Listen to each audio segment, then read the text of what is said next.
ورحمة الله وبركاته. الحمد لله نحمده ونستعينه ونستغفره ونؤمن به ونتوكل عليه ونعوذ بالله من شرور أنفسنا ومن سيئات أعمالنا.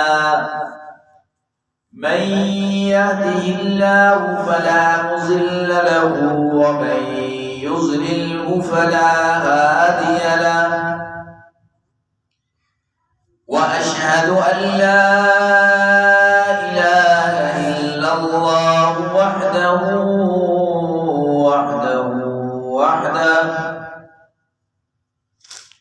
لا شريك له ولا نظير له ولا مثل له ولا مثال له. وصل على سيد الرسل وخاتم الأنبياء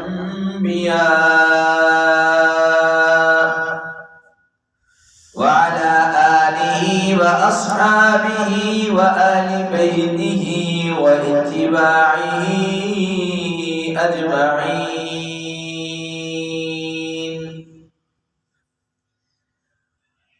أما بعد فقد قال الله تبارك وتعالى في القرآن المجيد والفرقان الحميد.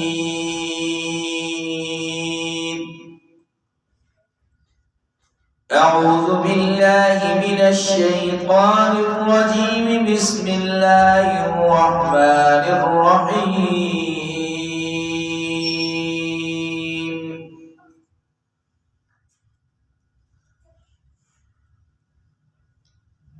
يا أيها الذين آمنوا توبوا إلى الله توبة نصوحا عسى ربكم أن يكفر عنكم سيئاتكم ويدخلكم جنات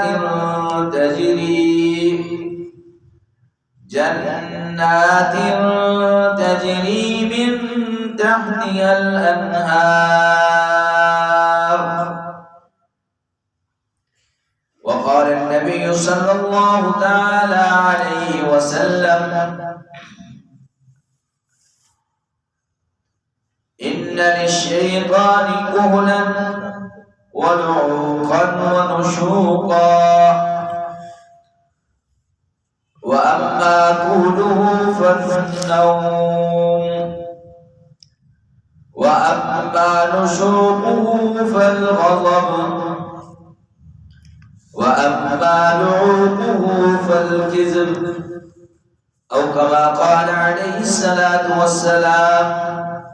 صدق الله العظيم وبلغنا رسوله النبي الكريم، ونحن على ذلك لمن الشاهدين والشاكرين، والحمد لله رب العالمين.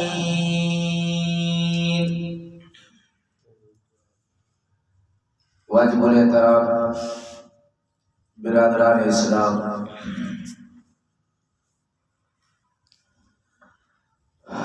آپ حضرات کی خدمت میں قرآن مجید کی ایک آیت کا حصہ اور سرور دو عالم صلی اللہ علیہ وسلم کے مبارک فرامین میں سے ایک حدیث مبارکہ کی تلاوت کی گئی ہے۔ حدیث مبارکہ یہ حضرت انس رضی اللہ تعالیٰ عنہ سے مروی ہے۔ سیدنا انس رضی اللہ تعالیٰ عنہ ارشاد فرماتے ہیں کہ سرور دو عالم صلی اللہ علیہ وسلم نے ارشاد فرمایا: ان للشیطان کہلا ونعوقا ونشوقا، شیطان کا ایک سرما ہے، اور فرمایا کہ شیطان کی ایک چٹنی ہے اور شیطان کا ایک سنگرا ہے۔ وَأَمَّا قُولُهُ فَالنَّوْمُ، شیطان کا سرما نیند ہے. وَأَمَّا لُعُوبُهُ فَالْكَذِبُ، شیطان کا چاٹنا، شیطان کی چٹنی، وہ فرمایا جھوٹ ہے. اور تیسرے نمبر پر فرمایا وَأَمَّا نُشُوبُهُ فَالْغَضَبُ، شیطان کا جو سونگنا ہے وہ فرمایا غصہ ہے. گویا اس حدیث پاک کے اندر جناب نبی کریم سرور دو عالم صلی اللہ علیہ وسلم نے 3 باتیں ارشاد فرمائی.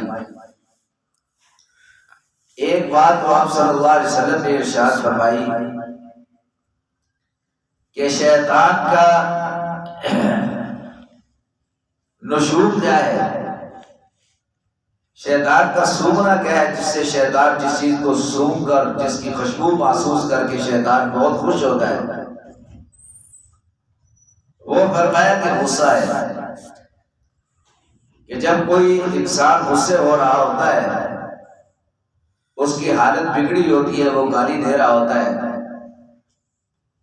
اور کسی کو مار پیٹ رہا ہوتا ہے، اس کی عجیب حالت اور کیفیت ہوتی ہے جو قابل رحم ہوتی ہے. لیکن اس وقت شیطان جو ہے وہ بغلے بجا رہا ہوتا ہے، خوش ہو رہا ہوتا ہے. جس طرح کوئی آدمی خوشبو سونگھ کر محظوظ ہوتا ہے، خوش ہوتا ہے، اس کا دل اور دماغ معطر ہو جاتا ہے، اسی طرح شیطان کی سب سے بڑی خوشبو جو ہے وہ غصہ ہے.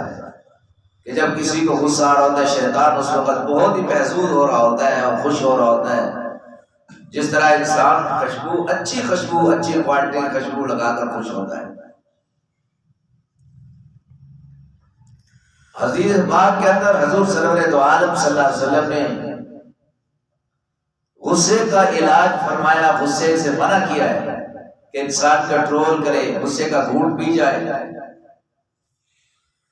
اور یہ اللہ رب العزت کو بڑا محبوب ہے یہ گھونٹ، کہ جو آدمی غصے کا گھونٹ پی جاتا ہے. حضور سرور دو عالم صلی اللہ علیہ وسلم نے فرمایا غصے کی حالت میں کسی کو مارنا نہیں چاہیے. میاں کو کہا گیا کہ بیوی غصے ہو تو میاں ایک طرف ہو جائے، بیوی کو کہا گیا کہ بیوی غصے ہو تو میاں ایک طرف ہو جائے. اور اس کا علاج بھی حضور سرور دو عالم صلی اللہ علیہ وسلم نے غصے کا ارشاد فرمایا کہ جب آدمی غصے کی حالت میں ہو تو پانی کا گھونٹ پی لے. یا کہا گیا کہ آدمی کھڑا ہے تو بیٹھ جائے، بیٹھا ہے تو لیٹ جائے، یا وضو کر لے، یا اپنی اس مجلس کو انسان تبدیل کر دے تاکہ انسان غصے والی جو عجیب کیفیت ہوتی ہے اس کیفیت سے انسان جو ہے وہ چھٹکارا پا سکے. یہ کہا گیا ہے کہ غصے کی حالت یہ ہے کہ جو انسان کی قابل رحم آتی ہے حالت اور نادیدہ زیب ہوتی ہے، لیکن شیطان اس وقت بہت محظوظ اور خوش ہو رہا ہوتا ہے. اس لیے شیطان کا نشوب، شیطان کا سونگنا اور شیطان کا جو محظوظ ہونا ہے وہ غصے کی حالت کے اندر ہے. اور دوسرے نمبر پر جناب نبی کریم سرور دو عالم صلی اللہ علیہ وسلم ارشاد فرمایا وَأَمَّا قَوْلُهُ فَالنَّوْمُ، شیطان کا سرما کیا ہے؟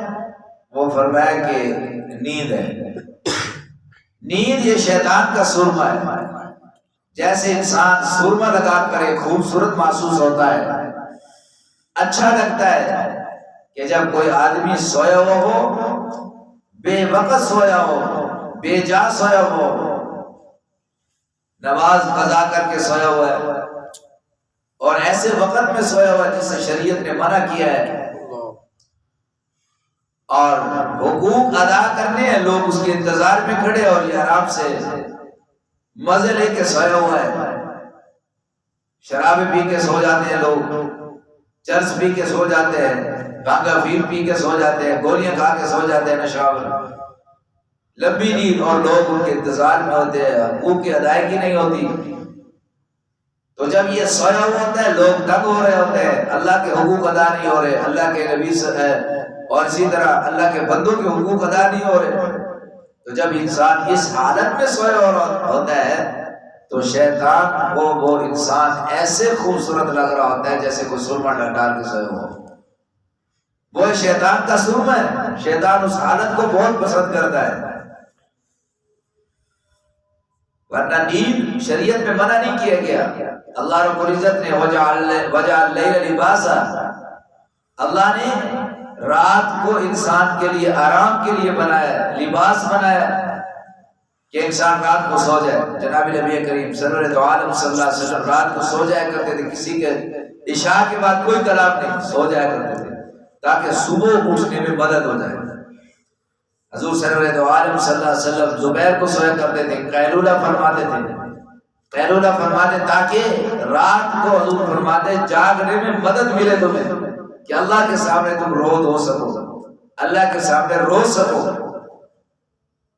اور لیلۃ القدر میں شب بیداری کا جاگنے کا بہت بڑا ثواب جناب نبی کریم سرور دو عالم صلی اللہ علیہ وسلم فرمایا کہ جو آدمی لیلۃ القدر میں جاگا رات کو، فرمایا کہ اس کو اگلے پچھلے اس کے سارے گناہ معاف کر دیے جاتے ہیں. لیکن لیلۃ القدر میں بھی سید عائشہ رضی اللہ عنہ فرماتی ہیں کہ میں نے جناب نبی کریم سرور دو عالم صلی اللہ علیہ وسلم کو کبھی نہیں دیکھا کہ آپ صلی اللہ علیہ وسلم ساری زندگی جو ہے وہ پوری کی پوری رات جاگے ہوں. کبھی بھی آپ صلی اللہ علیہ وسلم ساری زندگی نہیں جاگے پوری کی پوری رات. ہاں ایک رات ہے کہ جس رات جناب نبی کریم صلی اللہ علیہ وسلم نہیں سوئے، غزوہ بدر کی رات، کہ جس دن یہ جنگ ہونی تھی. سیدنا علی رضی اللہ عنہ فرماتے ہیں کوئی ہم میں درخت کے نیچے سویا ہوا تھا، کوئی پہاڑ کی چٹان کے نیچے سویا ہوا تھا، کوئی ٹیلے کے نیچے سویا ہوتا تھا. لیکن جناب نبی کریم سرور دو عالم اس رات بارش بھی ہو رہی تھی. اور قرآن مجید نے اس کو ذکر کیا اذ یغشیکم النعاس امنۃ وینزل علیکم من السماء ماء لیطہرکم بہ ویذهب عنکم رجز الشیطان ولیربط علی قلوبکم ویثبت بہ الاقدام. اللہ رب العزت نے جو صحابہ کی تھکاوٹ تھی، گھبراہٹ تھی کہ لمبا سفر کیا ہوا ہے، ان کے پاس صرف 2 گھوڑے اور چند اونٹ ہیں اور پھر ان کے پاس چند تلواریں اور زریں ہیں، جبکہ ابو جہل کا پورا لشکر وہ لوہے میں ڈوبا ہوا، ان کے پاس اسلحہ اور ان کے پاس کھانے کے لیے سامان، روزانہ 8، 9 اور 10 اونٹ ان کی جگہ ذبح ہو رہے ہیں. اور اس طرح مسلمان بے سر و سامانی کے عالم میں یہ مدینہ سے یہاں تشریف لائے جناب نبی کریم صلی اللہ علیہ وسلم، اور صحابہ کرام جانثاری کے ساتھ آپ کے ساتھ پھر رہے ہیں. اور رات کو اللہ رب العزت نے ان کے اوپر نیند کو مسلط کر دیا. بار بار نیند آتی تھی. اللہ فرماتے ہیں یغشیکم النعاس امنا، جو گھبراہٹ تھی اللہ نے تم کے دلوں میں اطمینان کو ڈال دیا. جب آدمی گھبراہٹ کے اندر ہو، پریشانی میں ہو، تھکان میں ہو، نیند آ جائے تو انسان بالکل تر و تازہ ہو جاتا ہے اور فریش ہو جاتا ہے. انسان کی طبیعت پھر جاگ ہوتی ہے. اللہ رب العزت نے صحابہ کرام رضی اللہ تعالیٰ کو اس رات بارش ہوئی تھی اور بارش باران رحمت ہوئی اور مٹی جو تھی وہ جم گئی. صحابہ کرام کے پاس پانی جو ہے وہ جمع ہو گیا. لیکن اس رات بھی سیدنا علی رضی اللہ تعالیٰ فرماتے ہیں ہم سوئے رہے، جناب نبی کریم سرور دو عالم صلی اللہ علیہ وسلم ساری رات اللہ کے سامنے سجدے میں پڑے رہے، ساری رات عبادت کرتے رہے اور سجدے میں زور زور سے کہتے تھے یا حی یا قیوم، یا حی یا قیوم. صبح کی اذانوں تک جناب نبی کریم صلی اللہ علیہ وسلم نے یہی پڑھا. اور آپ صلی اللہ علیہ وسلم نے ہمیں صبح نماز کے وقت اٹھایا، بھی اٹھو نماز کے لیے. تو ایک رات کو جناب نبی کریم صلی اللہ علیہ وسلم پوری رات پوری زندگی کے اندر جاگے ہیں. ورنہ سیدنا عائشہ رضی اللہ عنہا فرماتی ہیں کہ میں نے کبھی بھی نہیں دیکھا کہ حضور صلی اللہ علیہ وسلم ساری رات جاگے. حتیٰ کہ لیلۃ القدر میں بھی یہ علماء نے اختلاف کیا کتنی دیر جاگنا چاہیے. تو اس کو شب داری جو ہے رات کو جاگ کر گزارنے کا مطلب یہ ہے کہ رات کے اکثر حصے میں جناب نبی کریم سرور دو عالم صلی اللہ علیہ وسلم نے فرمایا رات کے اکثر حصے میں جاگنا چاہیے تاکہ اس کی برکات انسان حاصل کر سکے لیلۃ القدر کی. تو اس لیے حدیث پاک کے اندر یہ جو فرمایا گیا کہ شیطان کا سرما کیا ہے؟ وہ نیند ہے. زیادہ سونا، بے جا سونا اور بے وقت سونا یہ شیطان کو بڑا محبوب ہے. انسان حقوق کی تلافی کر کے سو رہا ہے، نماز قضا ہو رہی ہے صبح کی تو انسان سو رہا ہے، تو اللہ رب العزت کو بڑا مقبوض ہوتا ہے، شیطان کو اس وقت انسان بڑا محبوب ہوتا ہے. تو اس لیے کہا کہ حدیث پاک کے اندر کہ نماز کے وقت شیطان پوری طاقت لگاتا ہے، صبح کے وقت دباتا ہے اس کو نہ اٹھا کہیں اٹھ نہ جائے. اور فرمایا شیطان کو بڑا محبوب ہے. اور صبح نماز کے وقت، نماز کے بعد سونا بھی حدیث پاک کے اندر منع کیا گیا ہے. جب تک سورج نہ نکلے اس وقت تک انسان نہ سوئے. فرمایا کہ اس وقت اللہ کی طرف سے رحمت کا نزول ہوتا ہے، برکت کا نزول ہوتا ہے. جب تک سورج نہ نکلے اس وقت تک انسان نہ سوئے. حالانکہ ہمارے یہاں یہ ساری رات جاگتے رہتے ہیں اور صبح نماز کے وقت جو اللہ کی طرف سے برکت کا نزول ہوتا ہے، رحمت کے نزول کا وقت ہوتا ہے، اس وقت ہم سارے لوگ سوئے ہوتے ہیں اور اس وقت پرواہ نہیں ہوتی کہ اللہ کی رحمت اور برکت کو کیسے سمیٹنا ہے. ہمارے بزرگوں میں یہ رواج ہے اور ان کے یہاں یہ عادات اور معمولات میں ہے کہ وہ صبح نماز کے بعد کبھی بھی نہیں سوتے تھے. اپنے اشراق پڑھی، اشراق پڑھنے کے بعد جو ہے قرآن مجید کی تلاوت کرتے رہے، ذکر اذکار کرتے رہے. اشراق کے بعد جا کر اگر کوئی ضرورت ہوتی تو سوتے تھے. صبح نماز کے بعد کسی اللہ والے کے بارے میں یہ نہیں لکھا کہ وہ سوتا ہو، کسی اللہ کے مقرب کے بارے میں نہیں لکھا وہ سوتا ہو. نہ جناب نبی کریم سرور دو عالم صلی اللہ علیہ وسلم کے بارے میں منقول ہے کہ آپ نے کبھی آرام کیا ہو، بلکہ آپ نے فرمایا یہ اللہ کی رحمت اور برکت کے نزول کا وقت ہوتا ہے. تو اس لیے رحمت سے انسان محروم ہو جاتا ہے، برکت سے محروم ہو جاتا ہے جب انسان صبح نماز کے بعد سو جاتا ہے. یہ بے وقت سونا، بے جا سونا، حقوق اللہ اور حقوق العباد کی تلافی میں کر کے سونا، اس کو ختم کر کے سونا، بے پرواہ ہو کے سو جانا، یہ فرمایا ایسے ہے جیسے شیطان کو سرما ڈالنا. اور تیسری بات فرمائی حدیث پاک کے اندر، فرمایا وَأَمَّا لُعُوقُهُ فَالْكَذِبُ، شیطان کی چٹنی کیا ہے؟ وہ فرمایا جھوٹ ہے. کہ جیسے کھانے کو لذیذ بنانے کے لیے انسان چٹنی وغیرہ رکھ دیتا ہے، سلاد رکھتا ہے تو کھانا مزیدار ہو جاتا ہے. تو جس کھانے میں چٹنی ہو تو کھانا بڑا لذیذ اور مزیدار ہوتا ہے. اسی طرح جو ہے جس گفتگو میں جھوٹ ہو وہ گفتگو شیطان کو بڑی اچھی لگتی ہے، شیطان کو بڑی لذیذ لگتی ہے. شیطان اس سے بڑا خوش ہوتا ہے جس مجلس کے اندر جھوٹ بولا جائے، جس گفتگو میں جھوٹ بولا جائے، جس معاملے میں جھوٹ بولا جائے اور جس لین دین میں جھوٹ بولا جائے، جس جگہ جھوٹ بولا جائے. شیطان کو بڑا محبوب ہوتا ہے. شیطان ایسے مزے لے رہا ہوتا ہے جیسے انسان چٹنی کھا کے مزے لیتا ہے، اسی طرح جھوٹ بولتے وقت بھی شیطان مزے لے رہا ہوتا ہے. حدیث پاک کے اندر حضور سرور دو عالم صلی اللہ علیہ وسلم نے ارشاد فرمایا کہ یہ جھوٹ جو ہے یہ کسی طرح مومن کے ساتھ میل کھاتا ہی نہیں ہے کہ وہ مومن وہ پھر جھوٹ بولے. ایسا نہیں ہو سکتا کہ مومن کبھی جھوٹ نہیں بولتا. حدیث پاک کے اندر آتا ہے جناب نبی کریم سرور دو عالم صلی اللہ علیہ وسلم سے پوچھا گیا یا رسول اللہ صلی اللہ علیہ وسلم کیا مومن بخیل ہو سکتا ہے؟ آپ نے فرمایا ہو سکتا ہے. پھر پوچھا یا رسول اللہ صلی اللہ علیہ وسلم کیا مومن بزدل ہو سکتا ہے؟ فرمایا ہاں مومن بزدل ہو سکتا ہے. یا رسول اللہ صلی اللہ علیہ وسلم کیا مومن جھوٹ ہو سکتا ہے؟ آپ نے فرمایا مومن جھوٹا کبھی نہیں ہو سکتا. مومن اور پھر جھوٹ بولے ایسا کبھی نہیں ہو سکتا کہ مومن ہو پھر جھوٹ بولے. اور کیونکہ ہمارا سارا دین ہی سچا ہے. ہمارے نبی کریم سرور دو عالم صلی اللہ علیہ وسلم کا ہر قول، ہر فعل، آپ کا ایک ایک چیز جو آپ صلی اللہ علیہ وسلم لائے ہیں وہ ساری کی ساری سچی ہے. اور آپ کے امتی جو ہوں ان کا ہر قول بھی سچا ہو، ہر فعل بھی سچا ہو، ان کا کردار بھی سچا ہونا چاہیے، ان کا معاملہ بھی سچا ہونا چاہیے، ان کا وعدہ بھی سچا ہونا چاہیے، ان کی امانت بھی سچی ہونی چاہیے. ہر چیز صدق اور صفا پہ جو ہے مبنی ہونا چاہیے. اس لیے ہمارے نبی کریم صلی اللہ علیہ وسلم کا لقب ہے الصادق الامین. ایسے صادق کائنات میں کوئی نہیں ہے، امین ایسے کہ ایسا امانت دار کوئی نہیں ہے. ہر چیز میں جناب نبی کریم صلی اللہ علیہ وسلم کی صداقت چمکتی تھی. اسی لیے فرمایا کہ مومن ہو پھر جھوٹا ہو ایسا نہیں ہو سکتا. ہمارے بزرگ حضرت مولانا جیون رحمۃ اللہ علیہ ان کے بارے میں لکھا ہے بڑے اللہ والے تھے، بزرگ تھے اور بڑی بڑی کتابوں کے مصنف ہے. ہمارے درس نظامی کی نصاب میں نور الانوار کتاب پڑھائی جاتی ہے اصول فقہ کی، وہ جو انہوں نے لکھی ہے. اور یہ ساری بیٹھ کر انہوں نے مسجد نبوی شریف میں لکھی ہے. اور مسجد نبوی کے جو مدرسین تھے، ان کے امام تھے، خطباء تھے، ان کی پرزور فرمائش پر انہوں نے یہ کتاب لکھی ہے. اور ان کے بارے میں آتا ہے کہ دنیا کے معاملے میں یہ بھولے تھے اور دین کے معاملے میں ان کی کتاب آپ پڑھ کے دیکھیں، آپ کو سمجھتے ہوئے تھوڑا پتہ چلے گا یہ بندہ بڑا عقلمند آدمی ہے اور بڑا ضعیف فہیم، اور کیسی کیسی باتیں لکھی ہیں انہوں نے. جہانگیر عالمگیر رحمۃ اللہ علیہ کے دور میں تھے.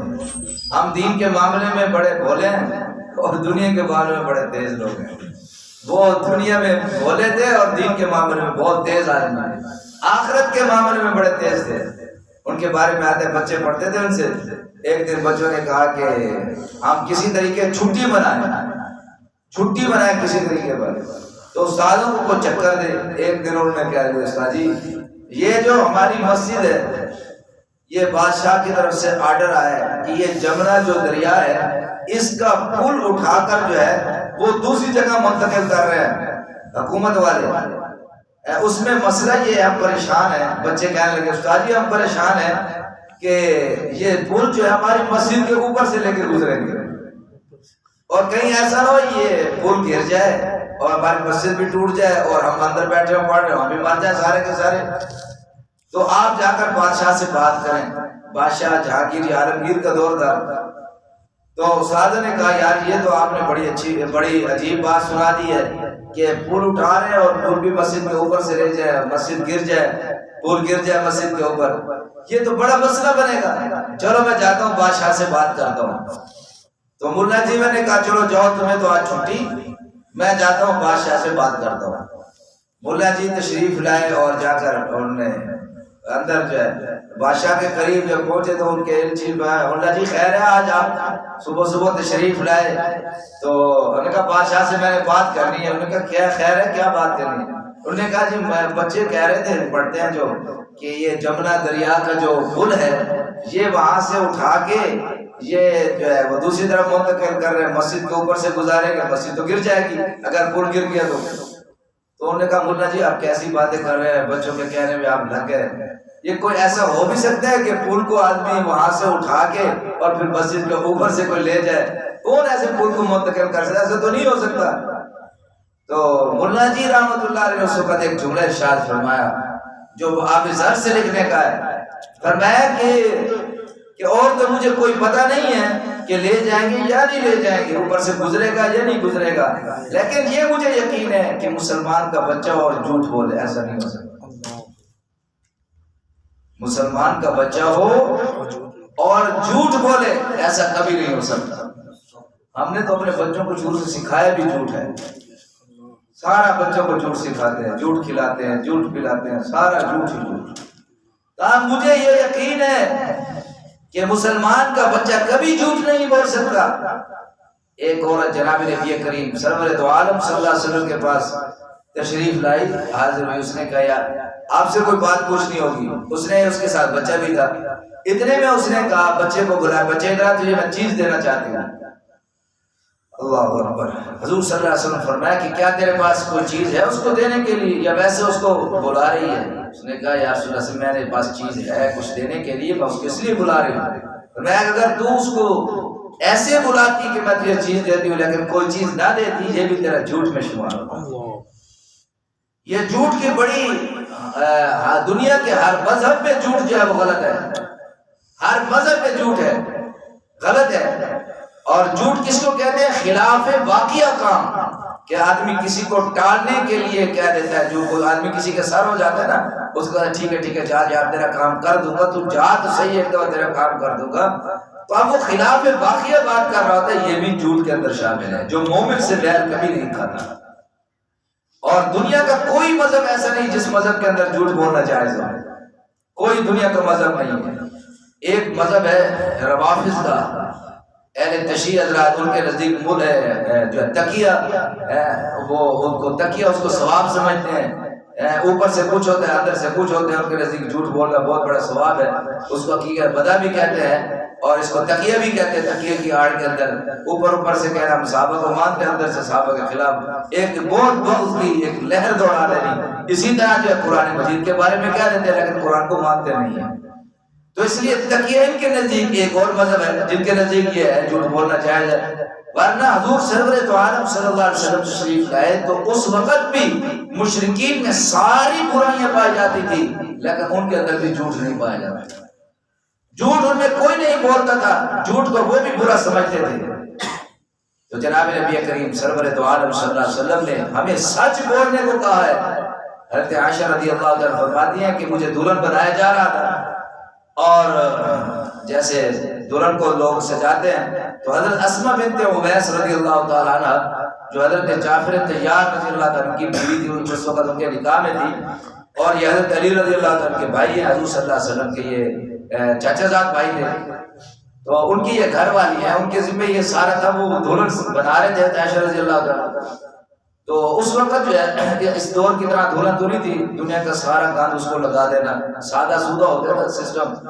اور عائشہ فرماتی ہیں کہ اس وقت جو ہے وہ ایک سوٹ تھا جو میرے پاس رکھا ہوا تھا، حدیث پاک کے عائشہ کے بارے میں بھی آتا ہے، ایک اور عورت تھی اس کے پاس بھی تھا کہ وہ جو سوٹ تھا وہ سب سے بہترین سوٹ ہوتا تھا، جب بھی کسی عورت کی لڑکی کی شادی ہوتی تو مجھ سے مانگ کر جایا کرتی تھی، اور وہ یعنی شادی کی پہلے دن وہ عورتیں جو ہے وہ استعمال کرتی تھی۔ لیکن حضور سرور تو عالم صلی اللہ علیہ وسلم کے جانے کے بعد حضرت عائشہ رضی اللہ تعالیٰ عنہ فرمانے لگی کہ یہ ایسا سوٹ ہے کہ عورتیں مجھ سے مانگ کر جایا کرتی تھی، لیکن آج میں اپنی لوڈی اور اپنی خادمہ کو کہتی ہوں یہ پہن لے، یہ بھی ناک چڑھا دیا، یعنی یہ غربت کا عالم تھا ایسا۔ تو حضرت عائشہ رضی اللہ تعالیٰ عنہ فرمایا مجھے دلہن بنا رہے تھے، میری رخصتی ہوئی تو جناب نبی کریم سرور دو عالم صلی اللہ علیہ وسلم کو دودھ پیش کیا گیا، آپ نے دودھ پیا اور اپنا دودھ بچا دیا، آپ نے فرمایا عائشہ کو جا کر دے دو یہ دودھ۔ حضرت عائشہ شرمانے لگی، نئی نئی دلہن تھی، تو حضرت اسماء بنت عمیس رضی اللہ تعالیٰ عنہ نے فرمایا کہ یہ جناب نبی کریم سرور دو عالم صلی اللہ علیہ وسلم کا جھوٹ ہے، پی لو اس کو، یہ سعادت ہے آپ کے لیے، بڑی برکت ہے اس میں۔ تو حضرت عائشہ رضی اللہ تعالیٰ نے پی لیا، پھر آپ صلی اللہ علیہ وسلم نے پھر پیا، آپ صلی اللہ علیہ وسلم بچ گیا تو آپ نے فرمایا کہ تم جتنی عورتیں بیٹھی ہو تم بھی یہ دودھ پی لو۔ اسماء بنت عمیس اور دوسری عورتوں نے کہا جی ہمیں حاجت نہیں ہے پینے کی۔ آپ صلی اللہ علیہ وسلم فرمایا کہ اے عورتوں تم جھوٹ اور بھوک کو جمع نہ کرو، جھوٹ اور بھوک کو جمع نہ کرو، تمہیں بھوک لگی ہوئی ہے پھر بھی تم کہتے ہو ہمیں حاجت نہیں ہے، پیتی نہیں ہو۔ تو اس لیے علماء نے لکھا ہے کہ آپ صلی اللہ علیہ وسلم ایک مسئلہ سمجھایا کہ یہ بھی ایک جھوٹ کی ایک حالت ہے کہ آدمی کو بھوک بھی لگی ہو اور انسان کہے بھی کھانا کھا لو اور وہ کہے کہ مجھے بھوک نہیں ہے، حالانکہ اس کو بھوک لگی ہے، کہ اپنے آپ کو بڑا دکھانے کے لیے بھی میں آپ کا کھانا نہیں کھاتا، یا بے پرواہ دکھانے کے لیے یار یہ بھوکا نہیں، کوئی ایک نہ کہہ دے بھوکا ہے میں نے کہا اور یہ کھانے بیٹھ گیا۔ جناب نبی کریم سرور دو عالم صلی اللہ علیہ وسلم ہے کہ بھوک اور جھوٹ کو جمع نہ کرو، تو اس لیے یہ بھی ایک حالت ہے۔ اور دوسری پر ہے کفا بالمرء کذبا ان يحدث بكل ما سمع، آدمی کے جھوٹ بولنے کے لیے اتنا کافی ہے کہ ہر سنی ہوئی بات آگے پہنچا دے، ہر سنی ہوئی بات آگے پہنچا دے، آدمی کے جھوٹ بولنے کے لیے کافی ہے۔ آپ نے کسی سے بات سنی پھر اس کو آگے پہنچا دی، آگے پہنچا دی، یہ افواہوں کی طرح ہو جاتا ہے جس کے اندر معاشرے میں ایک غلط فہمی پیدا ہوتی ہے، بھائی بھائی سے دور ہو جاتے ہیں، دوست دوست سے دور ہو جاتے ہیں، علماء علماء سے دور ہو جاتے ہیں، تاجر تاجر سے دور ہو جاتے ہیں، بھائی بھائی سے دور ہو جاتے ہیں، رشتہ دار رشتہ داروں سے دور ہو جاتے ہیں۔ ایک اس بات کو مرچ مسالہ لگا کے آگے چلتا کر دینا، حضور سرور دو عالم صلی اللہ علیہ وسلم فرمایا سب سے بدترین سواری جھوٹ کی سواری ہے۔ کسی سے سنا آگے پہنچا دیا، آگے سوار کر دیا اس بات کو دوسرے آدمی پر، دوسرے نے تیسرے پر، تیسرے نے چوتھے پر، یہ بات چلتی گئی اور پتہ نہیں کیا کہ کیا بن گئی وہ چیز ہے۔ تو حضرت فرماتے ہیں، ہمارے استاد تھے وہ فرماتے ہیں کہ ایک آدمی نے مجھے کہا حضرت آپ مجھے وقت دے دیں، میرے پاس تشریف لائے، میں نے کہا ابھی وقت نہیں ہے میرے پاس، جب پھر آؤں گا تو میں انشاءاللہ کوشش کروں گا، میں کوشش کروں گا۔ وہ کہنے لگے کہ جب میں پھر گیا تو مجھے کہنے لگے کہ آپ آئے، آپ نے تو میرے سے وعدہ کیا تھا، تو میں نے کہا میں نے وعدہ تو نہیں کیا تھا، میں نے کہا میں کوشش کروں گا۔ تو کوشش کرنے کا مطلب یہ تو نہیں کہ میں ضرور آؤں گا، یہ وعدہ تو نہیں ہے میرا، تو کوشش کا معنی اور ہے، وعدے کا معنی اور ہے۔ تو ان اتنی باتوں کو اس آدمی نے اس کے اوپر سپیٹ کر دیا اور پھر اس کو کہہ دیا یہ بولی میں جھوٹ بولتے ہیں جی، پہلے دفعہ وعدہ کر کے گئے تھے، اب یہ آدمی جھوٹ بول رہا ہے۔ تو اس لیے کسی کے اوپر یہ چیزیں چیپ دینا یہ بھی شریعت کے اندر منع کیا گیا ہے۔ آخر حدیث پاک ہم ترجمہ کرتے ہیں، بات ختم کرتے ہیں۔ حضرت انس رضی اللہ تعالیٰ عنہ ارشاد فرماتے ہیں، جناب نبی کریم سرور دو عالم صلی اللہ علیہ وسلم نے فرمایا ان للشیطان کہلا، فرمایا شیطان کا ایک سرمہ ہے، ولعوقا اور شیطان کی ایک چٹنی ہے، ونشوقا اور شیطان کا ایک سونگرا ہے۔ فرمایا وما لعوقہ شیطان کی چٹنی کیا ہے؟ فرمایا شیطان کی چٹنی فالکذب جھوٹ ہے۔ جس طرح سالن میں کھانے میں چٹنی ہوتی ہے تو انسان مزے لے کے کھانا کھاتا ہے، اسی طرح جس مجلس میں جھوٹ بولا جا رہا ہو، جہاں جھوٹ بولا جا رہا ہو تو شیطان بھی ایسے مزے لے رہا ہوتا ہے جیسے انسان چٹنی کھا کے مزے لے رہا ہوتا ہے۔ اسی طرح فاما نشوقہ شیطان کا سونگنا کیا ہے؟ فرمایا فالغضب شیطان کا سونگنا جو ہے وہ غصہ ہے، کہ جب مسلمان غصے ہو رہے ہوتے ہیں آپس میں، ایک دوسرے کو گالی گلوچ دے رہے ہوتے ہیں، دست و گریبان ہو رہے ہوتے ہیں، الزام تراشی کر رہے ہوتے ہیں، اس وقت بھی شیطان بہت زیادہ خوش اور محظوظ ہو رہا ہوتا ہے، جس طرح انسان کو اچھی بہترین خوشبو سونگھ کر محظوظ ہوتا ہے، اس کا دل و دماغ معطر ہوتا ہے، اسی طرح شیطان بھی اس وقت اس حالت کو دیکھ کر خوش ہو رہا ہوتا ہے۔ اور تیسری بات جناب نبی کریم صلی اللہ علیہ وسلم فرمایا فاما قولہ فالنوم، فرمایا شیطان کا سرما کیا ہے؟ جب انسان سرما لگاتا ہے اچھا لگتا ہے، خوبصورت لگتا ہے، تو جب انسان سویا ہوا ہوتا ہے، بے وقت سونا، بے جا سونا، نماز قضا کر کے سونا، ایسے وقت میں سونا جس میں شریعت نے منع کیا ہے، عصر کے بعد سونا شریعت نے منع کیا ہے، صبح نماز کے بعد سونے کو شریعت نے منع کیا، یہ برکت کا وقت ہے، تو ان اوقات میں سونا، حقوق کی تلفی کر کے سونا، شراب پی کے سو گئے، نشے کی گولیاں پی کے سو گئے، چرس کی سوٹیں لگا کے سو گئے، کوئی کسی کو مرتا ہے تو مرتا رہے، ہمیں کیا؟ تو یہ سونا فرمایا یہ شیطان کو ایسا اچھا لگتا ہے، یہ سوئے آدمی جیسے سرما ڈالا ہوا آدمی سوئے اچھا لگ رہا ہوتا ہے۔ تو اس لیے فرمایا ان تین بری عادتوں سے انسان بچے جس سے شیطان خوش ہوتا ہے، شیطان کی چٹنی سے بھی، شیطان کے سونگنے سے بھی، اور شیطان کے سرمے سے۔ اللہ رب العزت مجھے آپ عمل کی توفیق نصیب فرمائے۔ وآخر دعوانا